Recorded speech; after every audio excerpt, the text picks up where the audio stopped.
Assalamualaikum, hai korang, selamat kembali ke YouTube channel Cik Man Rock TV. Okey, untuk episod travelog kali ini, kita nak jalan-jalan dekat sebuah jalan yang agak terkenal dekat bandar Georgetown, Pulau Pinang, Malaysia, iaitu Lebuh Armenian. Jom saya cerita sikit mengenai latar belakang Lebuh Armenian daripada korang semua. Let's go! Jalan ini dikenali dengan seni jalanan, mural dan bangunan-bangunan bersejarah yang menarik. Lebuh Armenia atau Armenian Street dalam bahasa Inggeris adalah sebahagian daripada tapak warisan dunia UNESCO di Georgetown. Dahulunya, jalan ini dikenali sebagai Malay Lane sebelum menjadi tumpuan komuniti Armenia dan kemudiannya komuniti Cina. Lebuh Armenia juga merupakan tempat mural terkenal kanak-kanak di atas basikal oleh Ernest Zakharevich. Selain pada tu juga, dekat sini ada juga benda-benda lain yang menarik. Contohnya seperti muzium dan galeri.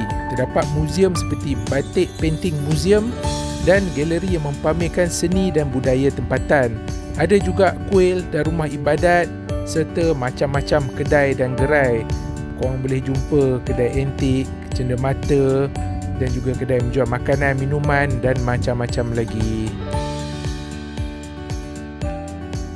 Sepanjang jalan Armenian Street ni agak jauh jugalah kalau jalan kaki. Kalau korang tak larat, korang boleh je sewa beca yang ada kat sini. Memang banyak je beca-beca yang ada dekat tepi-tepi sepanjang Lebuh Armenia ni. Okey, ni adalah salah satu kedai souvenir yang kita orang masuk. Tengoklah, ada macam-macam hasil craft tangan kat sini. Ada juga keychain, bag, magnet peti ais. Lepas tu ada juga aksesori-aksesori seperti cermin mata, aksesori-aksesori wanita macam gelang-gelang tangan, bangle semua. Decoration kedai dia pun memang agak cantik dan menarik guys. Memang orang kata tak rugilah kalau korang singgah kat Armenian Street ni bila korang datang Penang ni. Okay? Jangan ingat si Kandar je guys.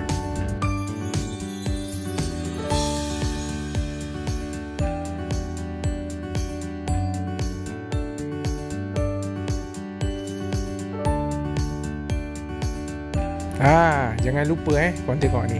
Cantik magnet-magnet dia. Bawa balik tampal kat peti ais korang. Memang smart design dia. Saya tengok tak tahu nak pilih mana satu. Macam bag ni, topi tu, memang cantik-cantik guys.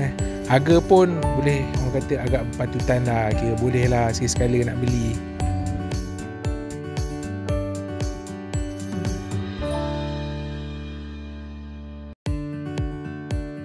Seperti yang kau nampak tu, ni antara lukisan-lukisan mural yang menarik yang ada di sepanjang Lebuh Armenian Street ni guys. Okey, yang ni adalah Temple Chiah Kongsi. Nak masuk dalam ni dikenakan tiket sebab ianya juga adalah muzium guys.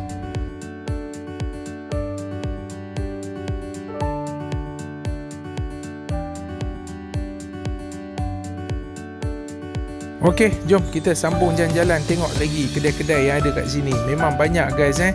Okey, jom kita masuk tengok. Ni salah satu kedai art yang ada dekat sini. Memang cantik-cantik semua hasil-hasil art dia.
Okey guys, itu saja video kita pada kali ini. Jangan lupa like, komen dan subscribe serta tekan butang loceng notifikasi. Bye.